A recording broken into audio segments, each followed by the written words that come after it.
Have you ever been reading a detective story and just thought, how did they do that? You know, how all those little pieces, the clues, the suspects, the big reveal, how they all just snap together so perfectly? Well, it's like a giant, meticulously crafted puzzle. And today, we're going to take a look at the blueprint. We're going to see if we can figure out what really makes a great mystery tick. Okay, so take a look at this. You've got a man on the floor, gun in hand. And at first glance, you might think, okay, pretty straightforward.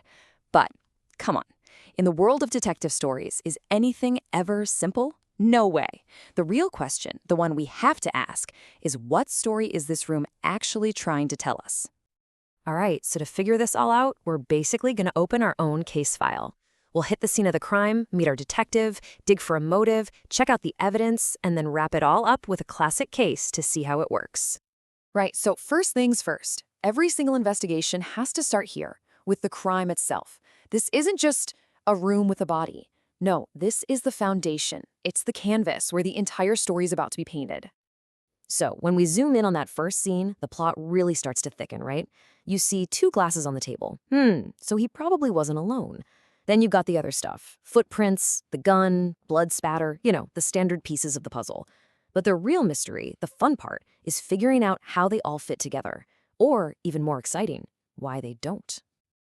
And this is exactly where we have to put on our detective hats and start asking the right questions. I mean, you see all these pieces laid out, but does anything just feel a little off to you? A really great detective knows that the most important clue is almost always the one thing that just doesn't belong. And bingo, there it is, the footprints. They don't match the victim's shoes. Just that one tiny detail, and it changes everything. Suddenly, this isn't a simple scene anymore. It's a puzzle with a huge piece missing. And it just goes to show you the #1 rule of any investigation.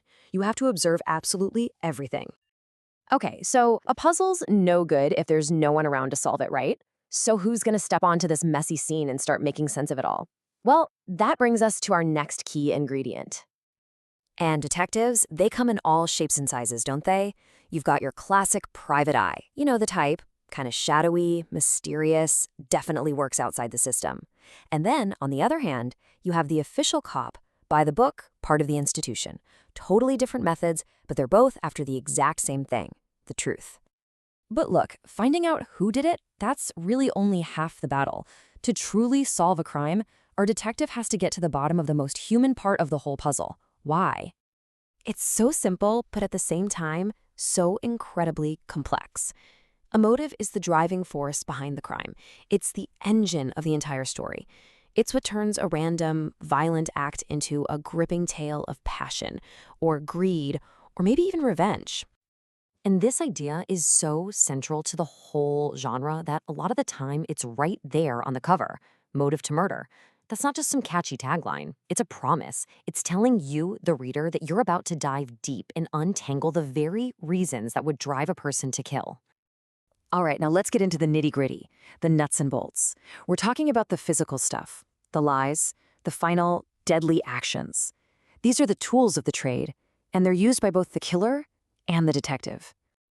And wow, the arsenal in a murder mystery can be huge. I mean, you've got your classic stuff like a gun or some silent poison, but it can also be something chillingly normal, like a pillow or even a car.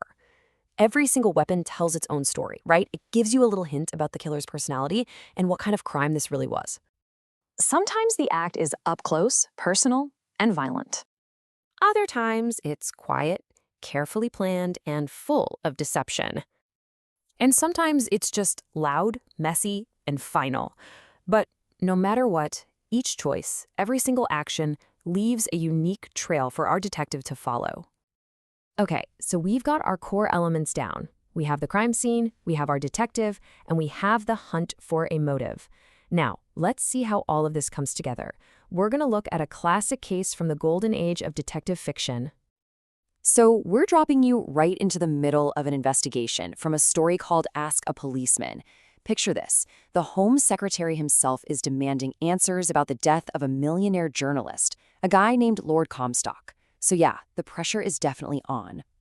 So, Superintendent Easton gets on the scene and starts laying out the facts. Lord Comstock's body is behind the desk. There's a small revolver nearby. But one detail immediately jumps out. The pistol, it's on the wrong side of the desk. There's just no way it could have landed there if he had shot himself. And that right there is the first big question that has to be answered. Are we looking at a tragic suicide or a very cleverly staged murder? Everything, the entire direction of the case, hinges on that answer. Okay, so this is where that classic detective logic really kicks in. On one hand, the suicide theory seems simple enough, right? The gun is right there. But the murder theory, well, that's built on much stronger ground. You've got the impossible location of the gun, and then, this is the real kicker, a complete lack of fingerprints. See, this is exactly how a great detective's mind works. The fact that something isn't there, in this case fingerprints, becomes powerful evidence. It tells you that whoever handled that gun last took great care to leave no trace.